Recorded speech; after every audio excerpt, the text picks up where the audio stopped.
The funny thing about your life hitting a brick wall at 100 miles an hour isn't the impact, it's the smell.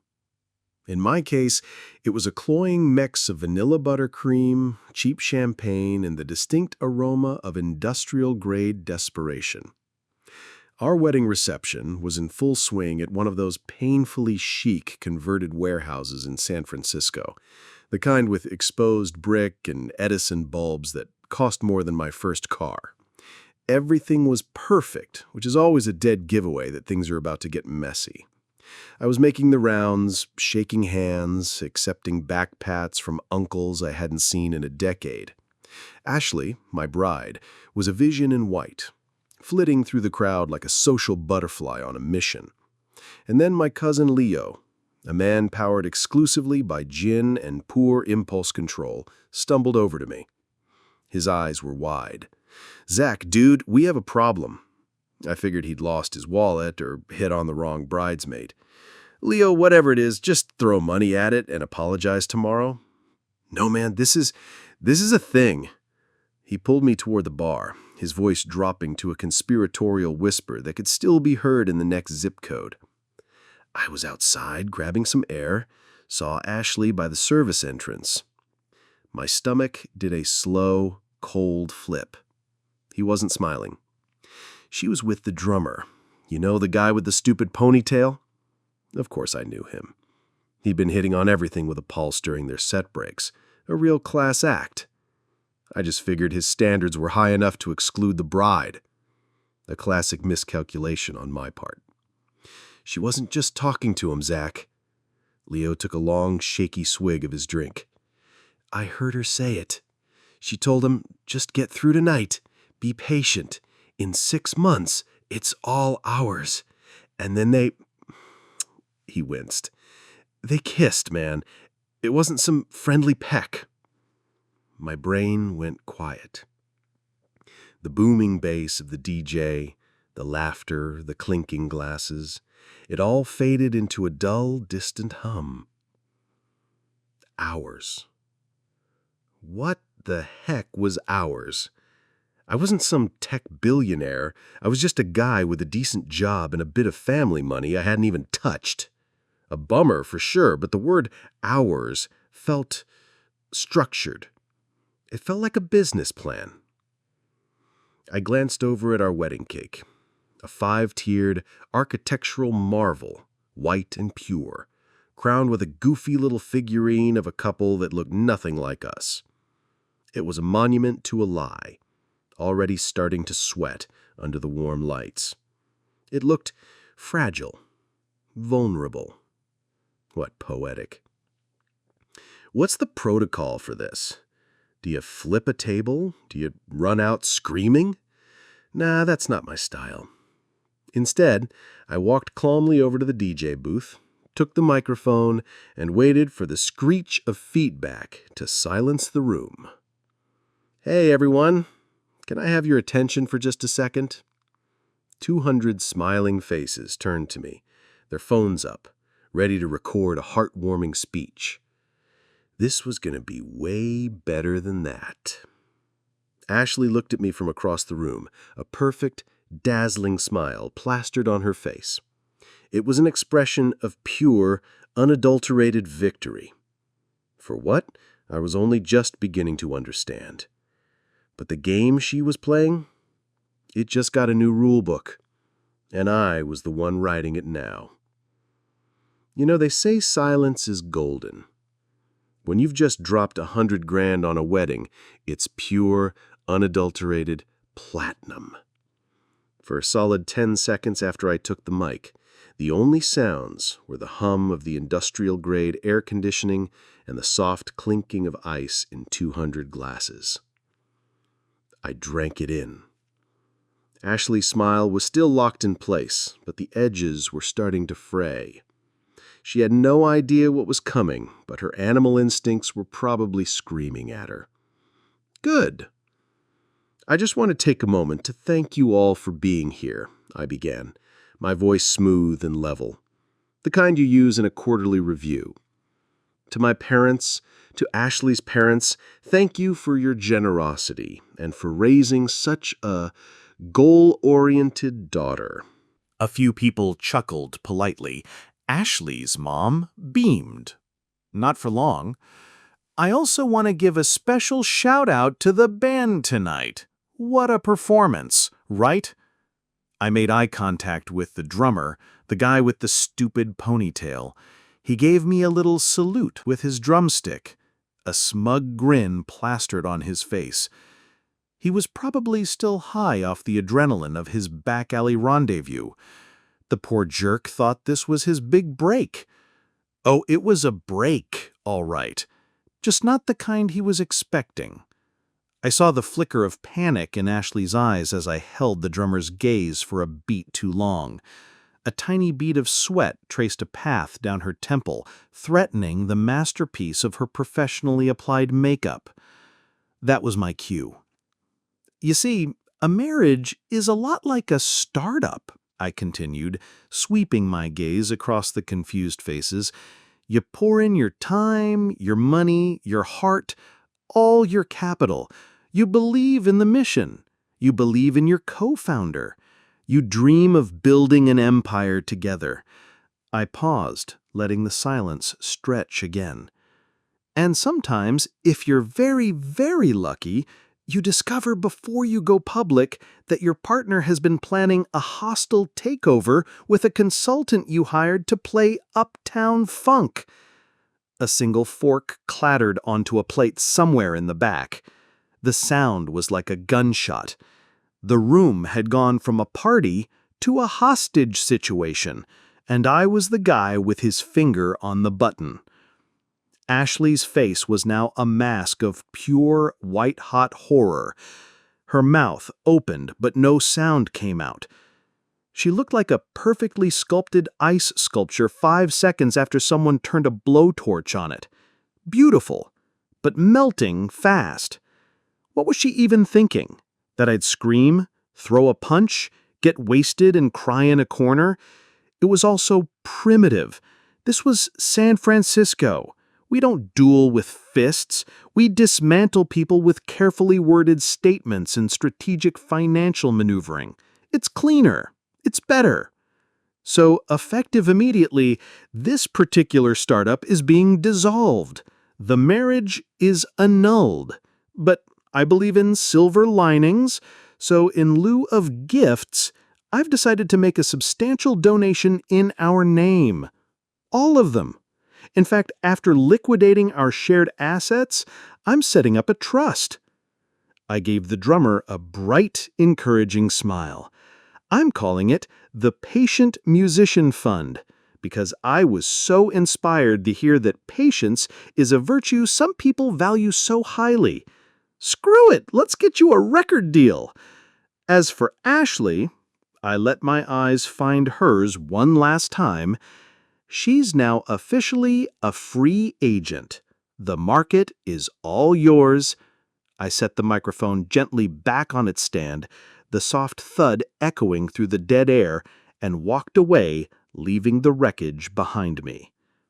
The question was no longer what she did, but what the hell was she planning to take from me in 6 months? The game was just beginning. I didn't stick around for the applause. I walked straight out of that warehouse, the stunned silence chasing me out the door.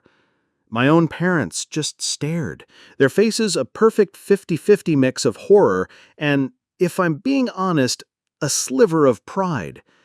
It was the same look my dad gave me when I negotiated a better price on my first used car. Strange what the brain registers in moments like that. I strode past the gift table, piled high with blenders and air fryers we'd never use, a monument to consumer optimism. Outside, the San Francisco fog was rolling in, damp and cold. It felt appropriate. The valet brought my car around. The just married sign in the back window seemed to be mocking me on a deeply personal level.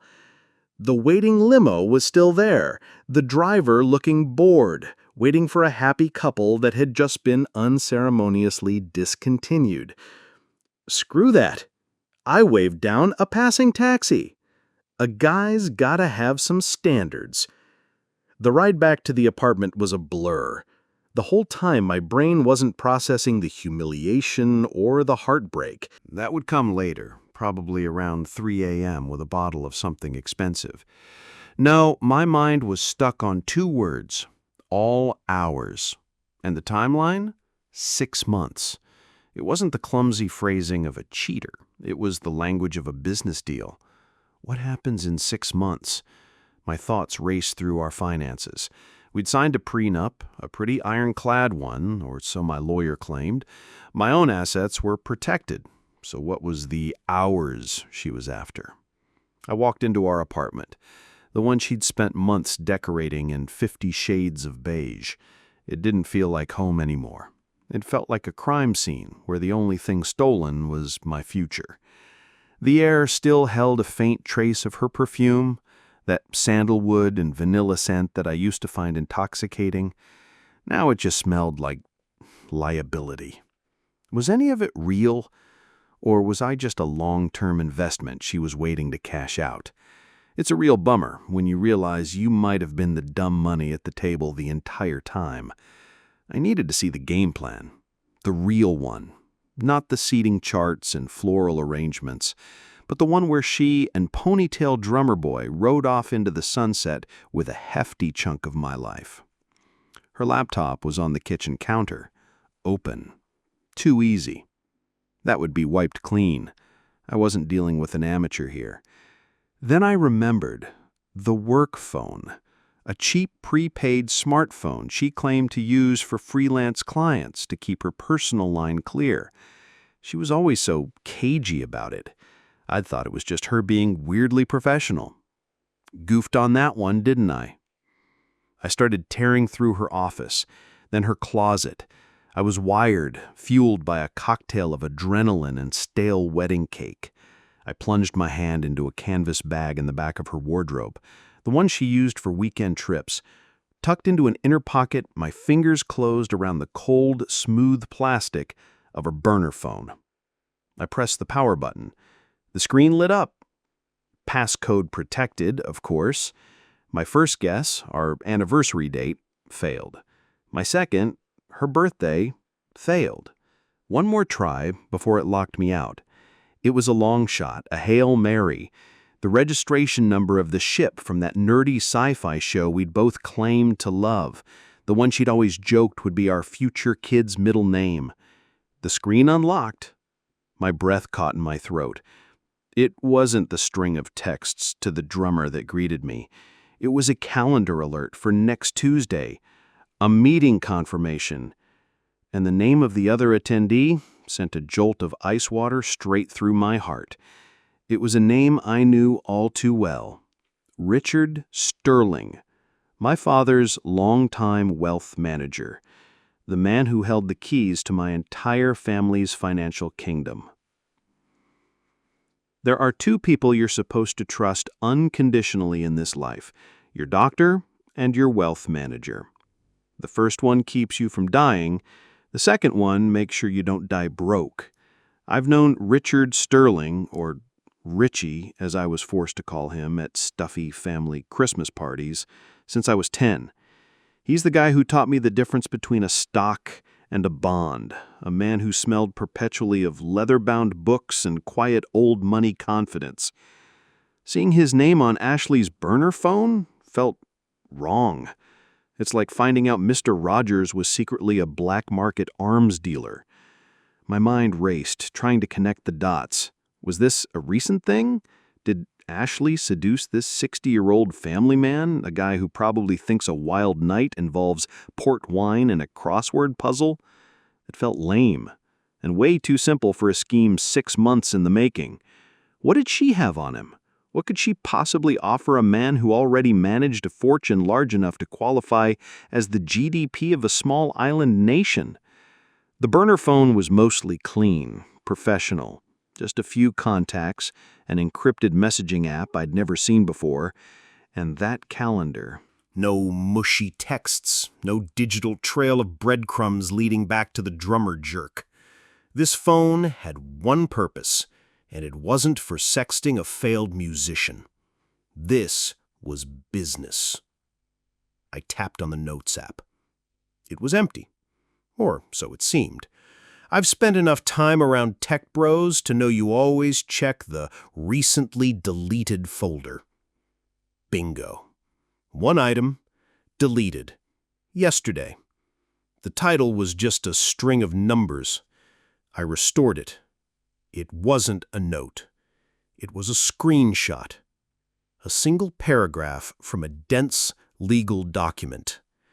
I had to read it 3 times before the cold dread started to seep into my bones. It was a clause from my grandfather's trust, the one that governed the bulk of my family's wealth. I recognized it immediately. It was the infamous catastrophe clause, an old, bizarrely specific stipulation my paranoid grandfather insisted on. It stated that in the event of my death or legal incapacitation before the age of 30, control of my portion of the inheritance would default not to my parents, but to my legal spouse, provided the marriage had lasted a minimum of 6 months. Why? My grandfather had a bitter feud with my father and wanted to ensure his daughter-in-law would be the one to raise his grandchildren with his money if the worst happened. A weird, symbolic power play from beyond the grave. The clause was an archaic little family joke, a relic. But my 30th birthday was in 7 months. The 6-month marriage minimum? The math wasn't just mathing, it was screaming in my face. Ashley wasn't planning on taking half of my money. She was planning to take it all, my entire inheritance, by declaring me legally incapacitated right after we crossed the 6-month finish line. A nasty court battle, a few paid-off shrinks claiming I was unstable after the trauma of, I don't know, whatever trauma they'd invent for me. It was brilliant. It was horrifying. And Richard Sterling was the only person outside of my immediate family who would know about that obscure, dusty little clause. This wasn't a hostile takeover. This was an assassination, just without the messy violence. My whole relationship, our engagement, the wedding, it was all just a business-class flight to a payday, and the ticket was my life. Suddenly, the meeting on Tuesday didn't feel like a simple chat. It felt like a war council. Theirs. Well, guess what? It's about to get a new attendee, and he's got a whole new agenda. It's amazing how a near-total destruction of your life's narrative can ruin a good cup of coffee. I stood in my kitchen the next morning, the sun streaming through the windows with an offensive amount of cheerfulness, and the specialty blend, single-origin brew I usually loved tasted like bitter ash. The silence in the apartment was deafening. Every hum of the refrigerator, every creak of the floorboards felt amplified. I was a ghost, haunting the set of my own canceled life. A real mess. What do you do when your life becomes a lifetime movie script written by a corporate lawyer? My first instinct was to call my father, to lay out the whole insane conspiracy. But I stopped. My dad is a good man, but he's a bulldozer. He would have called Richie, screaming down the phone, and the whole delicate, toxic web Ashley had spun would have vanished into a dozen different shell corporations and offshore accounts. No. I couldn't blow it up. I had to dismantle it, piece by sickening piece. The question that kept rattling around in my skull was Richie. Why? It made no sense. The man had more money than God and the personality of a well-tailored filing cabinet. Greed seemed redundant for him. So what did Ashley have on Richie? Was Richie a secret psychopath all along? Did he get his kicks from ruining the lives of his clients' children? Seemed a bit theatrical, even for San Francisco. I remembered my dad once showing me a beautiful antique chessboard in his study. He told me, "Zach, in business, you have to understand why every piece moves, even the pawns." Especially the pawns. Right now, Richie felt like a pawn. An important one, sure, but he wasn't moving with the freedom of a queen. Someone was pushing him. So I did what any self-respecting, digitally native millennial would do in a crisis. I opened my laptop and started digging. Not into Ashley. Her digital footprint was a curated masterpiece of charity fun runs and brunch photos. I dug into Richard Sterling.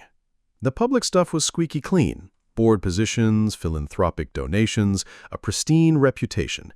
But when you start adding search terms like lawsuit, debts, complaints, a different picture emerges. I cross-referenced names with dates, pulling on a tiny thread about a high-risk real estate venture in Nevada a few years back that went spectacularly bust. And there it was, a list of investors in a civil suit. Tucked among the anonymous LLCs was one name that made my blood run cold: the drummer's father. Not a rock star, a loan shark. A very well-known, very dangerous one. Suddenly, everything snapped into focus. It wasn't blackmail in the traditional sense. It was leverage. Richie had likely lost a fortune, maybe his, maybe a client's, maybe the loan shark's, in that bad deal. And Ashley, resourceful, cunning Ashley, had found that leverage. She wasn't seducing Richie. She was a business partner, offering him a way out of a very deep, very dark hole. His price? Selling me out, using his intimate knowledge of my family's trust to help her cash in. A real bummer for him. The chessboard in my mind rearranged itself. I wasn't playing against a cheating lover and a corrupt financier. I was playing against a desperate man being puppeteered by a sociopath, with a criminal enterprise looming in the background. This was deeper and dirtier than I could have imagined. And the meeting on Tuesday wasn't just a strategy session. It was a deal negotiation between two very different kinds of sharks. I looked at the burner phone, then at my own. A plan began to form. A cold, clean, and beautifully simple idea. I wasn't going to crash their little meeting. I wasn't going to confront them. Confrontation is for amateurs who've already lost. I was going to get a front row seat. The meeting was at a neutral location, a discreet, members-only club Richie belonged to, a place designed for quiet conversations and invisible transactions. And I happened to know a guy who owed me a favor who worked on their AV team. Technology can be your prison, or it can be your crowbar. Checkmate is a long way off, but I just flipped the board, because the best way to win a game against two cheats is to listen to them plan your demise. Favors are like crypto. You invest in them hoping for a massive return, but most of the time you're just left with the vague, sinking feeling that you've been had. Luckily, the favor I was about to cash in was old school. His name was Kevin. We'd survived a soul-crushing internship together, a bond forged in lukewarm coffee and existential dread. I'd once taken the fall for him when he accidentally wiped a backup server. He'd owed me one ever since, a big one. Kevin was now a senior AV tech for a company that serviced the city's most exclusive clubs, including the Sequoia Club, the oh-so-discreet place where Ashley and Richie were scheduled to rewrite my future. I met him in his workshop, a chaotic den of wires, circuit boards, and the faint, charged smell of ozone. The air hummed with the sound of cooling fans. "You're asking me to do what?" he hissed, wiping his sweaty palms on his jeans. "That's Sterling's preferred room. The guy's on the club's board. If I get caught patching a live mic, I'm not just fired, I'm unhireable. Forever." "Kev, I wouldn't ask if it wasn't life or death," I said. "My life, not yours, which makes it an easier ask for me." He winced. "Shoot, man. What's going on?" Let's just say my recent unwedding was the season premiere of a show I'd rather not get renewed. And this meeting is the writer's room planning my character's very messy exit. He chewed on that for a second, the gears turning behind his glasses. He owed me. He knew it. Finally, he let out a long, defeated sigh. Okay, I can do it. Room 7 system runs through our central server. I can create a ghost diagnostic feed, route the audio to a secure stream, but it has to be perfect. One digital hiccup, one misplaced log entry, and a guy like Sterling will have my guts for garters. So much for a simple favor. My meticulously crafted plan now depended on the nerves of a guy who looked like he might faint if a car backfired. Classic. The symbolic weight of it all wasn't lost on me. There, in that sterile, buzzing workshop, we were building a digital keyhole into the gilded cage where my fate was being decided. The bug wasn't some sleek piece of spy gear. It was just a line of code. A few keystrokes to divert a stream of ones and zeros from a private conversation into my laptop. The modern world's version of a knife to the ribs is just an audio file. Tuesday arrived faster than I wanted. I spent the morning pacing my beige prison, feeling the walls close in. The world was going on as usual. People were getting coffee, complaining about traffic, living their blissfully ignorant lives. Meanwhile, I was prepping for a secret audio surveillance mission against my almost wife and the man I used to call Uncle Richie. What a bummer. With 15 minutes to go, I was set up. My laptop was open, a pair of noise-canceling headphones sealing my ears from the outside world. Kevin sent a single encrypted message. Stream is live. Password is your problem, not mine. Good luck. We never spoke. The screen showed a simple audio player, the little bar quivering, waiting for a signal. My heart was pounding a frantic rhythm against my ribs. Is this what it feels like right before you defuse a bomb, or right before it blows up in your face? Then, the connection finalized. The dead silence was replaced with a soft, muffled sound, the heavy clunk of an oak door closing, a cough, the slide of a leather briefcase on a polished wood table, and then a voice I'd known my whole life, smooth as aged whiskey, cut through the speakers. Ashley, thank you for coming. Let's get straight to it. The feed was live. I was in the room. For a moment, all I could hear was the faint, tinny sound of someone pouring water into a glass. It was methodical, calm, the sound of people about to conduct business, my business. Then Ashley's voice, devoid of all the manufactured warmth I knew so well, cut through the speakers. It was crisp, efficient, and utterly cold. The optics are settled, Richie. A distraught husband lashing out publicly after discovering a minor infidelity. It's the perfect narrative seed. The public breakdown has been established. I felt my knuckles go white as I gripped the edge of my desk. A minor infidelity. She made it sound like she'd returned a library book a day late. A narrative seed. She talked about my life like she was a brand strategist planning a product launch. Maybe she was. Richie cleared his throat, a nervous, papery sound. I reviewed the clause again. The language for legal incapacitation is archaic, vague. It leaves a lot of room for interpretation by the probate court. He sounded like a man trying to convince himself. We need more than a public tantrum. And we'll have it, Ashley replied, her voice dangerously smooth. We're building a character profile. That's why your Dr. Evans was so crucial. Dr. Evans? The new primary care physician Ashley had insisted I see a few months back for a routine physical? The one who spent 45 minutes asking me oddly personal questions about my stress levels and sleep patterns? I'd chalked it up to modern holistic medicine. What a jerk. I thought he was just being thorough. I didn't realize I was being assessed. My stomach turned. I'd walked into my own preliminary hearing and hadn't even known it. He's already noted your concerns, Richie continued, the word concerns practically dripping with quotation marks.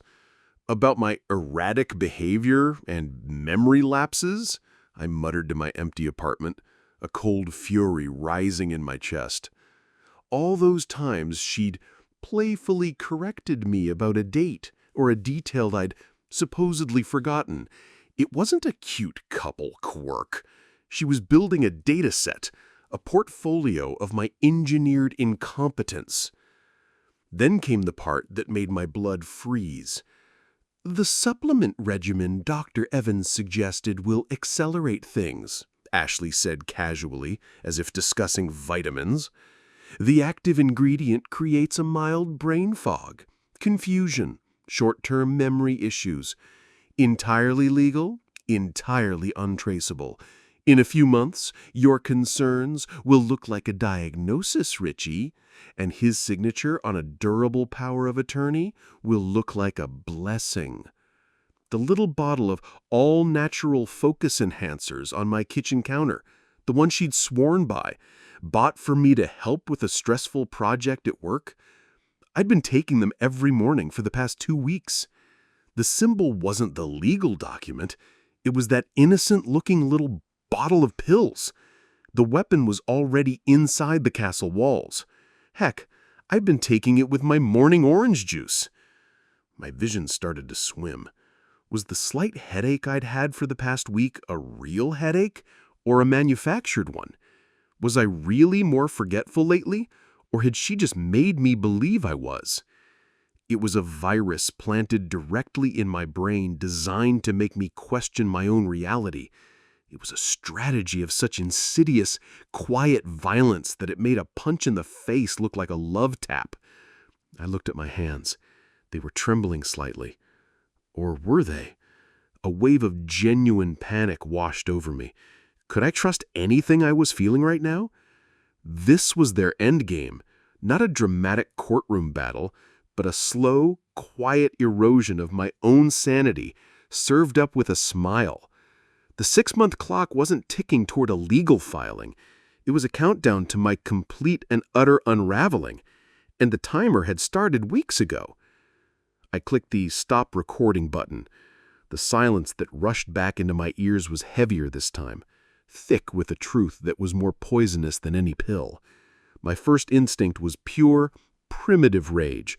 I wanted to storm into that club, play the recording on their ridiculously expensive sound system, and watch their perfect, conniving world burn to the ground. But that's the kind of move you see in movies, right before the hero gets wasted.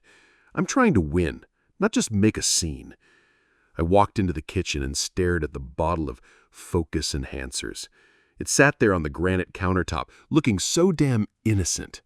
The label was a soothing green, full of promises of clarity and wellness. A perfect little Trojan horse filled with microscopic saboteurs. I picked it up, the plastic cool against my skin. For a second, I thought about flushing them, watching them spiral down the drain. But where's the leverage in that? They'd just find another way. They'd know I was onto them. No, you don't destroy the weapon your enemy hands you. You learn how it works, and then you point it back at them. A crazy idea began to bubble up from the cold pit of my stomach, an idea so counterintuitive, so utterly insane, that it just might work. They wanted a narrative seed? Fine. I'd give them a whole goddamn forest. They wanted to build a profile of an unraveling man? Great. I'd give them the performance of a lifetime. If they were going to put me on stage, I might as well write my own script. I was going to lean into their trap so hard it would snap shut on them.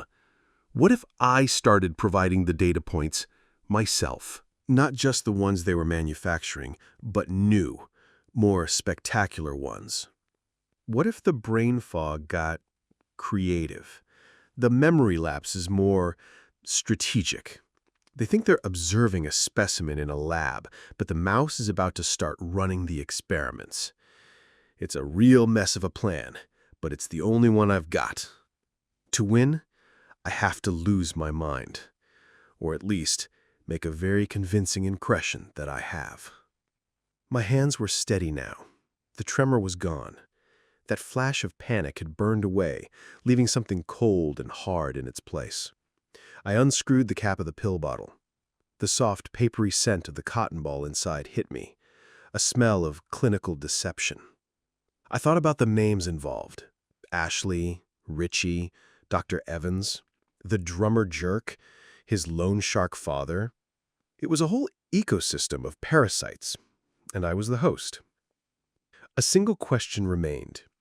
How do you convince your doctor you're going crazy when he's being paid for that exact diagnosis? You don't tell him. You show him. You call him for help. You become his most convincing, most tragic patient. The one who confirms his every biased, paid-for hypothesis. The one who walks himself willingly into the asylum they've built for him. I took out my phone.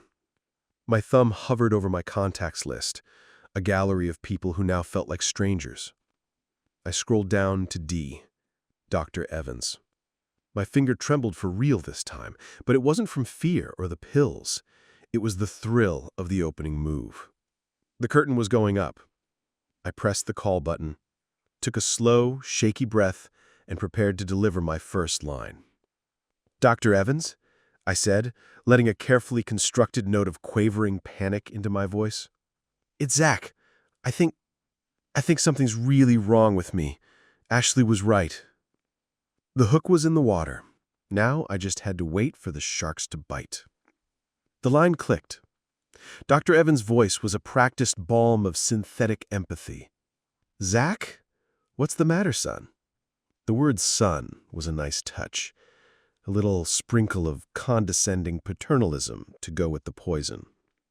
I gave him the whole 9 yards.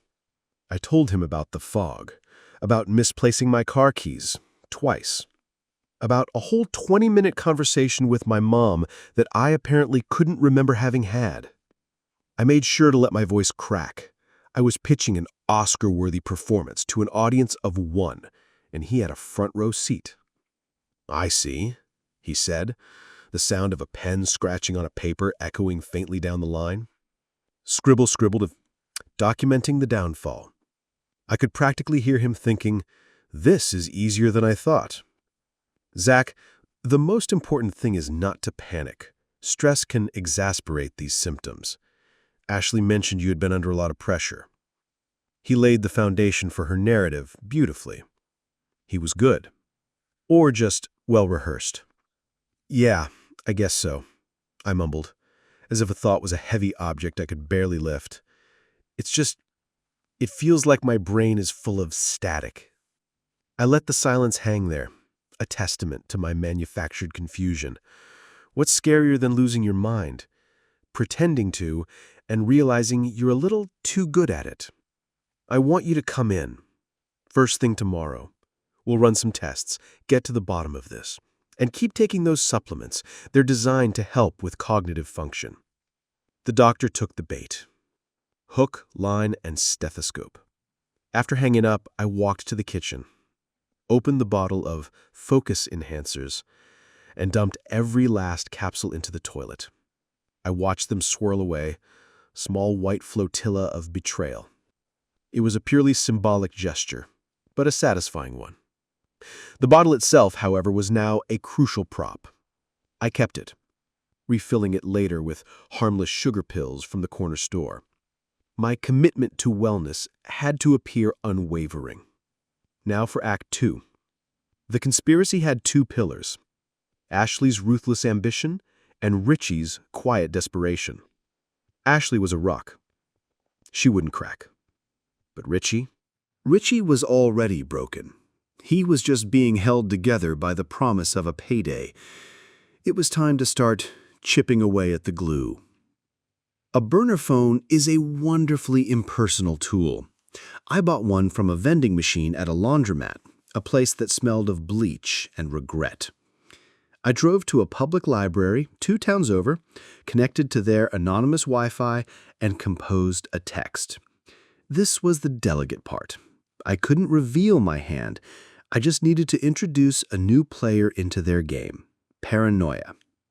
I sent it to Richie's private cell number, a number I got from my dad's old holiday card list years ago. A small, forgotten detail. The kind of detail a confused man might not be expected to remember. The message was simple, almost cryptic. 5 words that would hit him like a bag of bricks. Vegas wants its money back. I hit send. There was no grand explosion, no immediate feedback, just the quiet confirmation of a message sent icon on a $5 phone screen. But I could picture it. I could see Richie Sterling, probably sitting in his leather-bound office, sipping a single malt scotch, feeling like he'd finally found a way out of his hole. And then the buzz of his phone, the flicker of his eyes across the screen. Vegas, a word that represented the anchor tied to his leg, wants its money back. The clear reference to the drummer's loan shark father. Who sent it? He'd have no idea. Was he being watched? Had Ashley let something slip? Had the loan shark gotten impatient and started sniffing around his new deal? Suddenly, the only person he was conspiring with is also the prime suspect in a new threat. The foundation of their trust, flimsy as it was, just developed a hairline fracture. And I was just getting started. There's a special kind of surrealism that comes with sitting on a Zoom call with the 3 people actively trying to ruin your life while they all pretend to be your intervention, the Brady Bunch from hell. On my laptop screen, they were arranged in a nice little grid. Dr. Evans, radiating a fraudulent professional warmth. Ashley, her face a perfect porcelain mask of concerned sympathy. And Richie Sterling, who looked like he hadn't slept since he got my text. His Vegas problem was clearly weighing on him. It was a digital firing squad, and they thought I was the one with the blindfold on. "Zach, we're all here because we care about you," Dr. Evans began, his voice echoing with that tinny, compressed sound of a video call. "Ashley and Richard have expressed some deep concerns. We just want to talk." "I know, honey, it's okay. We'll get through this," Ashley cooed, dabbing at a non-existent tear in the corner of her eye. The performance was flawless, a real masterclass in deception. I played my part. I stared into my webcam, my eyes slightly unfocused. I let a long, confused silence stretch out. I feel so scrambled. Ever since I started taking those supplements, everything's been blurry. That was the cue. I saw a flicker of triumph in Ashley's eyes. She couldn't help it. "See," she said to the doctor, "it's getting worse." Richie stayed silent, his pixelated face a waxy shade of gray. He was just a passenger on this sinking ship now. "Okay," I said, my tone shifting suddenly, the fog lifting as if a switch had been flipped. I sat up straight, looked directly into the camera, and gave them a cold, bright smile. "Let's talk about those supplements. Let's talk about a private meeting in room 7 of the Sequoia Club. Let's talk about a narrative seed and legal incapacitation and an obscure catastrophe clause in my grandfather's will." The effect was instantaneous and glorious. Ashley's jaw literally dropped, her mask of sympathy shattering into a million digital pieces. Dr. Evans went rigid, his face paling to match Richie's. The only sound was the faint hum of my laptop fan, a noise that suddenly felt like a countdown clock striking 0. I have a remarkably clear memory of that conversation, I continued, my voice now like ice. It's funny, the brain fog really cleared up once I switched from your prescription to plain old sugar pills. A real bummer for your meticulously crafted timeline, I know. I held up the empty pill bottle to the camera like a trophy. And, Richie, I hope you have a plan to pay Vegas back, because my family's trust is officially off the table. As of right now, My father is on a call with the rest of the board, informing them of your immediate and permanent resignation due to gross professional misconduct. I have a feeling the loan shark will have to get in line behind the SEC. Ashley finally found her voice, a strangled, venomous hiss. You have no proof. Don't I said with a laugh. Ashley, you taught me the value of keeping a burner phone. But you goofed. You see, the best stories have an airtight narrative. And my audio recording of your entire little business plan? That's my narrative. It's already in a lawyer's hands. Not to press charges, that's too messy. It's just an insurance policy. My version of a prenup after the fact. I let them all marinate in their own silent, career-ending panic for a beautiful, agonizing moment. They weren't looking at a broken man anymore. They were looking at the ghost of a deal they thought was bulletproof. So here's what's going to happen, I said, my voice leaving no room for argument. You are all going to disappear from my life. Ashley, you'll enjoy the social fallout from being publicly exposed as a cheating, gaslighting grifter. Doctor, good luck with the medical board review. And Richie, well, you've got bigger problems than me. The meeting is over. I didn't wait for a reply. I moved my cursor over the little red button on the screen and clicked End Meeting for All. Their 3 horrified faces vanished, replaced by the sterile silence of my own desktop. I was alone again in my beige apartment. The air didn't feel stale anymore. It tasted like freedom. Turns out the best cure for a broken heart is a meticulously planned, strategically executed psychological coup. It's amazing what you can get done once you're properly focused.